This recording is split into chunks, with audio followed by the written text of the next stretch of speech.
Hello friends. Programming skill को develop करने की सीरीज़ में जो हम एक्सरसाइज सॉल्व कर रहे हैं, आज हम प्रोग्राम बनाएंगे 2 नंबर को ऐड करने का। मैं मान के चलता हूं कि ये बिल्कुल बिगनर्स के लिए प्रोग्रामिंग है। हो सकता है आप ये अपना पहला प्रोग्राम बनाना चाह रहे हो। और मैंने अक्सर स्टूडेंट्स को देखा है कि प्रोग्राम बनाने में शुरुआती दिनों में उनको खासी दिक्कत जाती है। इनफैक्ट कई बार तो इतनी दिक्कत जाती है कि स्टूडेंट्स को लगता है कि प्रोग्रामिंग उनके बस की बात नहीं है। तो अगर आप में से कोई भी ऐसा सोचता है, कभी ऐसा फील करता है कि यार ये प्रोग्रामिंग तो बहुत टफ चीज़ है, तो आप बिल्कुल टेंशन फ्री हो जाइए। आप इस वीडियो सीरीज़ को ज़रूर देखिए, इस वेबसाइट पर रेगुलर विजिट करिए। यहाँ पर आपको बहुत सारे प्रोग्राम के सॉल्यूशंस प्रोवाइड होंगे, और ना केवल मैं यहाँ पे आपको प्रोग्राम बनाना सिखाऊंगा, प्रोग्राम का सॉल्यूशन आपको मिलेगा, बल्कि प्रोग्राम बनाते कैसे हैं, क्या दिमाग में चलना चाहिए, क्या सोचना चाहिए, उसके बारे में भी आपको बताने समझाने की कोशिश करूंगा। तो यदि आप सीखना चाहते हैं वाकई में, तो आपको इन वीडियो से डेफिनेटली बहुत हेल्प मिलनी चाहिए। अब मैं आपको कुछ टिप्स देना चाहता हूं कि अगर आप पहली बार प्रोग्रामिंग कर रहे हैं तो आपको जो दिक्कतें जाती हैं वो कैसे दूर हो जाएं। हम सबसे पहले परेशान होते हैं इस बात को लेके कि हमारे दिमाग में थॉट्स ही नहीं आ रहे हैं कि कैसे सॉल्व करना है, क्या पहले सोचना चाहिए, कैसे बनाना चाहिए, हमको समझ में ही नहीं आता। अगर ऐसा कुछ भी है तो आप मेरी एक बात को ध्यान रखिए। सबसे पहले आपको इमेजिन करना होगा कि जो आप सॉफ्टवेयर बनाना चाह रहे हैं, जो प्रोग्राम आप बनाना चाह रहे हैं, उसका आउटपुट कैसा दिखेगा। जब तक आप इस चीज़ को इमेजिन नहीं कर पाएंगे तब तक आप प्रोग्राम नहीं बना पाएंगे। शुरुआत में 2-4 प्रोग्राम्स तो दूसरे हमें बना के देते हैं, उनको ही हम देखते हैं और समझने की कोशिश करते हैं, क्योंकि पहली बार हमको कैसे समझ में आएगा कि हमें क्या बनाना है, कैसे बनता है। तो जैसे कोई इंजीनियर या आर्किटेक्ट, पहले बिल्डिंग का नक्शा उसके दिमाग में होता है कि मुझे ये बनाना है, फिर वो बनाना स्टार्ट करते हैं। यानी उनके दिमाग में पहले से वो चित्र बन जाता है कि कैसा दिखेगा बनने के बाद में। अगर वो ये इमेजिन ना कर पाए तो कैसे वो अपने टारगेट को अचीव करेंगे, उन्हें समझ में ही नहीं आएगा कि शुरुआत कहाँ से करनी है। इसीलिए हम भी उस प्रोग्राम के आर्किटेक्ट हैं। हमको इमेजिन करते आना चाहिए कि आउटपुट कैसा दिखेगा, हम कैसा दिखना चाहते हैं। आप उसको इमेजिन कर लीजिए, फिर हम ये तय हो जाएगा हमें कि हमें बनाना क्या है। तो पहली गलती स्टूडेंट्स यही करते हैं कि वो इस चीज़ को इमेजिन ही नहीं करते। जब तक इमेजिन नहीं करेंगे उन्हें पता ही नहीं है कि उन्हें क्या अचीव करना है। तो आपको पहले गोल तो क्लियर होना चाहिए। तो हम क्या इमेजिन करें, आइए उसके बारे में समझते हैं। हम ये चाहते हैं कि 2 नंबर को ऐड करना है, ठीक है। ये तो हमें क्वेश्चन किसी ने दे दिया तो हम बस इतना ही सोच पा रहे हैं, नहीं, हम थोड़ा इससे आगे बढ़ के सोचें कि कैसा दिखेगा आउटपुट। तो आउटपुट दिखेगा कहाँ, मॉनिटर पे। तो मान लीजिए ये हमारा मॉनिटर, ठीक है।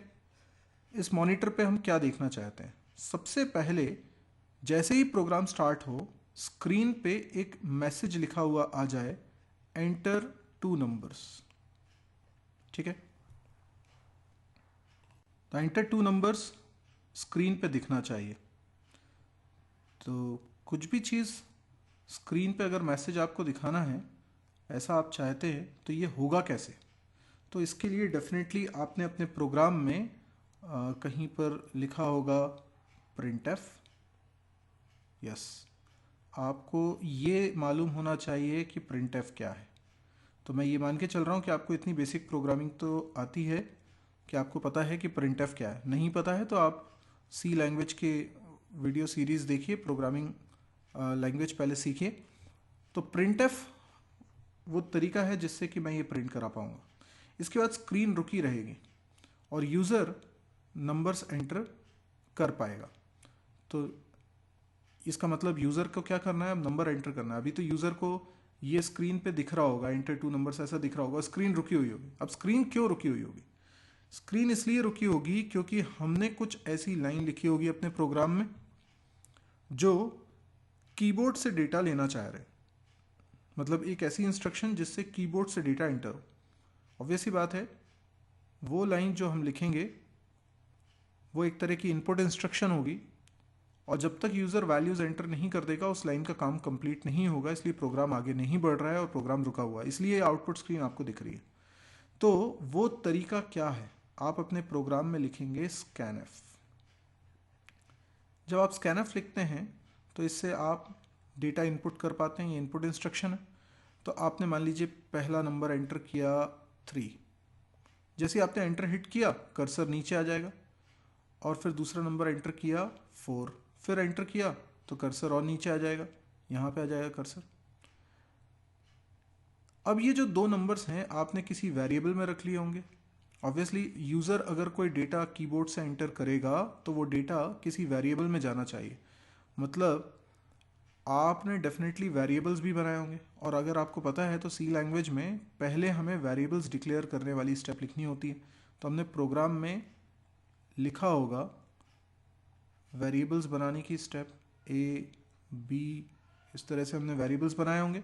कितने वेरिएबल्स? 2 वेरिएबल्स। क्यों? क्योंकि एक वेरिएबल में 3 चला जाएगा, एक वेरिएबल में 4 चला जाएगा।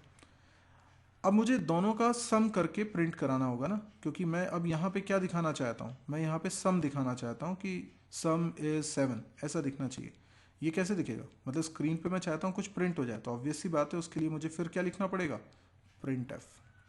प्रिंट एफ से मैं प्रिंट करा लूँगा। अच्छा, लेकिन प्रिंट एफ से अगर मैं प्रिंट कराऊंगा तो उसमें तो ठीक है मैं लिख दूंगा सम इज 7, पर ये सम होगा कब, कैलकुलेट कब होगा? तो कैलकुलेट करने की स्टेप यहाँ लिखनी पड़ेगी, तो मुझे यहाँ लिखना पड़ेगा a प्लस बी।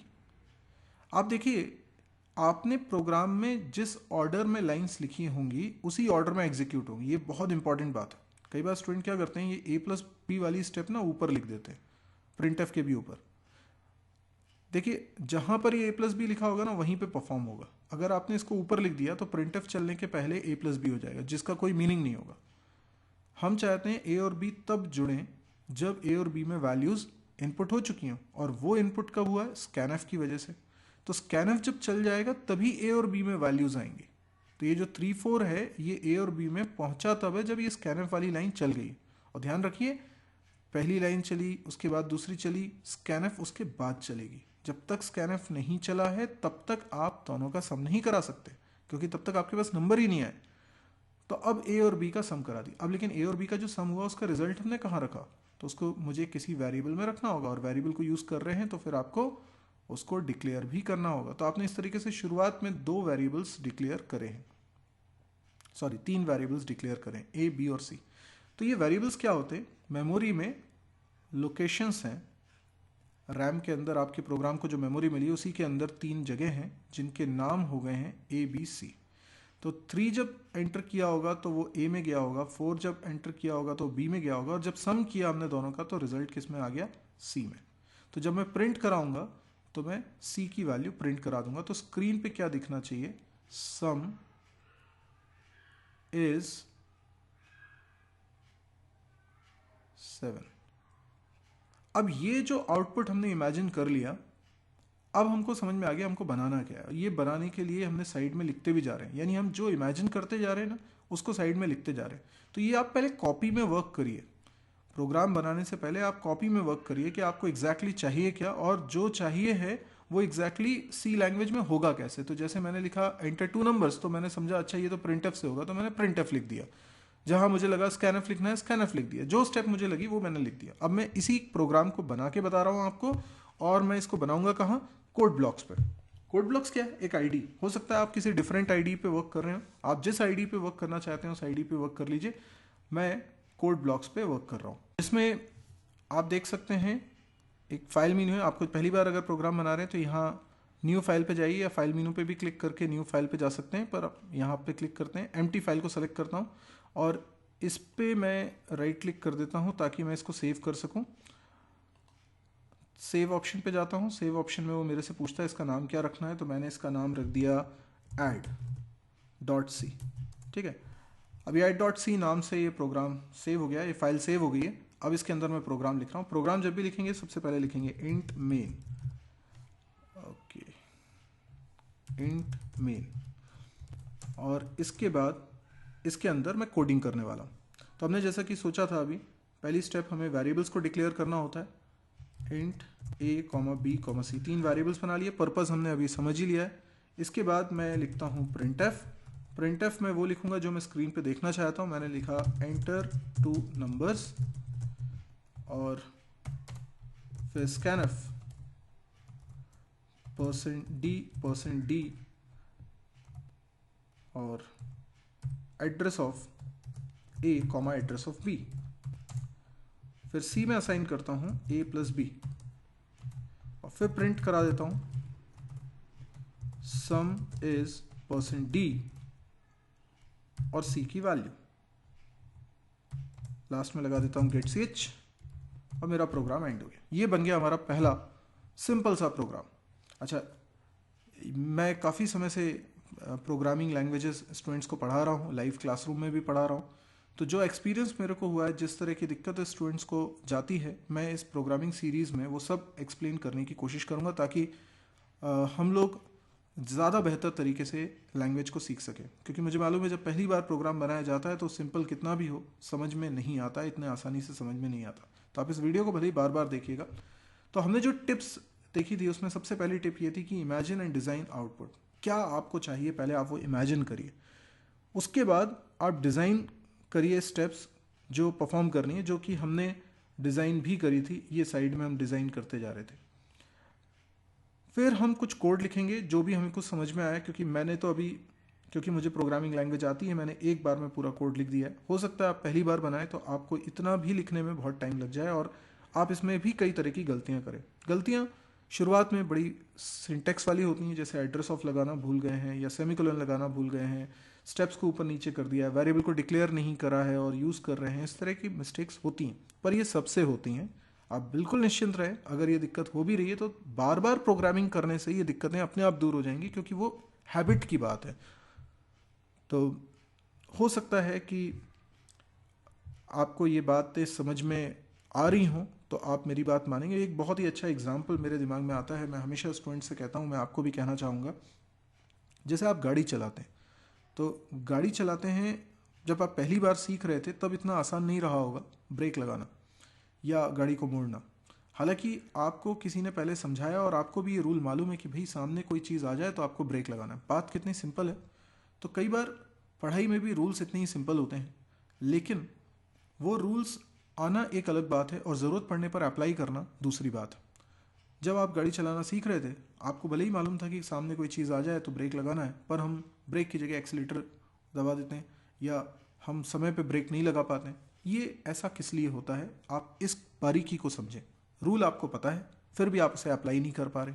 और आज जब आपको बहुत अच्छे से गाड़ी चलानी आती है तो आपको सोचना भी नहीं पड़ता, ज़रूरत पड़ने पर अपने आप आपके हाथ चलने लगते हैं, पैर चलने लगते हैं और आप अपने आराम से ब्रेक लगा लेते हैं। आपको तो ये अगर आप एनालाइज करेंगे तो आपको लगेगा मैंने तो इतना ध्यान ही नहीं दिया और अपने आप कैसे ब्रेक लगा दिया मैंने। इसका मतलब दिमाग ने कब आपके हाथ पैर को सिग्नल दे दिया और आपके ब्रेक लग गए, इसका आपको भी पता नहीं चला। इतने आराम से चीज़ें हो गई। ऐसा क्यों होता है? ऐसा इसलिए होता है क्योंकि हमारा दिमाग इस तरीके से डिज़ाइंड है कि जैसे जैसे वो चीज़ों को एक्सपीरियंस करता है उसे वो चीज़ें याद हो जाती। तो जब आप गाड़ी चलाना शुरू कर रहे थे तो दिमाग को ये रूल तो पता है कि ज़रूरत पड़ने पर मुझे ब्रेक लगाना है, वो उसको पता है। लेकिन वो ज़रूरत एक सिचुएशन है, वो सिचुएशन उसने कभी देखी नहीं है। अब वो सिचुएशन जब देखता है पहली बार, महसूस करता है उसको, तो वो पहली बार होने की वजह से वो समय पे ब्रेक नहीं लगा पाता, उतने जल्दी रिस्पॉन्स नहीं दे पाता। वही सिचुएशन जब 10 बार उसके सामने आ जाती है तो सिचुएशन उसको याद हो जाती है और उसे समझ में आ जाता है कि इस सिचुएशन पे इस तरह से रिस्पॉन्ड करना है। और यही वजह है कि दिमाग ट्रेंड हो जाता है। आपने कभी टाइपिस्ट को देखा है कितनी फास्ट वो टाइपिंग कर लेता है? कैसे? उसको तो वो कभी सोचता नहीं है कि मैं अभी ए प्रेस कर रहा हूँ कि अब बी प्रेस कर रहा हूँ कि सी प्रेस कर रहा हूँ, वो बस करता जाता है। ऐसा कैसे? क्योंकि प्रैक्टिस के चलते उसकी उंगलियों को याद हो गया है ए मिलने पर किस डायरेक्शन में मूव होना है। यानी वो शायद इतनी फास्ट टाइपिंग नहीं कर पाएगा यदि जो कीज़ हैं उनको शफल कर दिया जाए। वो उंगलियों को याद हो गया है। तो ये सिर्फ प्रैक्टिस की बात है। तो अगर कोई ये कहता है कि मैं केवल थ्योरी पढ़ के प्रोग्रामिंग सीख जाऊंगा तो वो गलत कहता है। आप अगर मेरे एग्जाम्पल को समझ पा रहे हैं मैं आपसे क्या कहना चाहता हूँ, तो आप प्रोग्राम खुद बना बना के देखेंगे तो मेरी टिप आपको ये है कि आपको जैसा समझ में आता है आप कोड लिखिए। कोड लिखने के बाद उसे ड्राई रन करिए, मतलब उसको पढ़कर समझिए क्या वही आउटपुट आ रहा है इससे जो आपने सोचा है, और नहीं तो आप उसमें करेक्शन करिए जैसा आप चाहते हैं। बार बार इस प्रक्रिया को दोहराते रहिए, और जब आपको लगे नहीं ये परफेक्ट बन गया है, तब आप इसको कंप्यूटर पे बना के रन करके देखिए और आपको लगेगा कि हाँ भाई ये मेरे को समझ में आ गया है। कई बार इसके बाद भी ऐसा होगा कि आपका प्रोग्राम सही नहीं चल रहा है, इसका मतलब आपने ड्राई रन करने में, एनालाइज करने में गलती करी है। तो आपके एनालिसिस में इम्प्रूवमेंट की ज़रूरत है। आपको थोड़ा और धैर्य रखते हुए अपने प्रोग्राम को एनालाइज करना चाहिए, जल्दबाजी नहीं करनी चाहिए। तो जितना अच्छा आप पेशेंस रखेंगे उतना आपको फ़ायदा होगा। अभी ये प्रोग्राम हमारा बन चुका है, मैं इसको एक बार रन और करके आपको दिखा देता हूँ। ये मैंने सेव कर लिया ऑलरेडी। कंपाइल रन करने के लिए मुझे बिल्ड ऑप्शन पे जाना होता है, बिल्ड एंड रन ऑप्शन को सेलेक्ट करना होता है, तो ये प्रोग्राम कंपाइल रन हो जाएगा। ये देखिए कंपाइल रन हो चुका है ये प्रोग्राम, और एंटर 2 नंबर्स लिखा हुआ आ रहा है जैसा कि हमने सोचा था। मैंने एंटर किया 3, 4 और देखिए आउटपुट आया सम इज 7। तो जैसा हमने चाहा था एग्जैक्टली वैसा ही हुआ। अब यदि आपको ये वीडियो पसंद आया हो तो आप इसे लाइक करिए।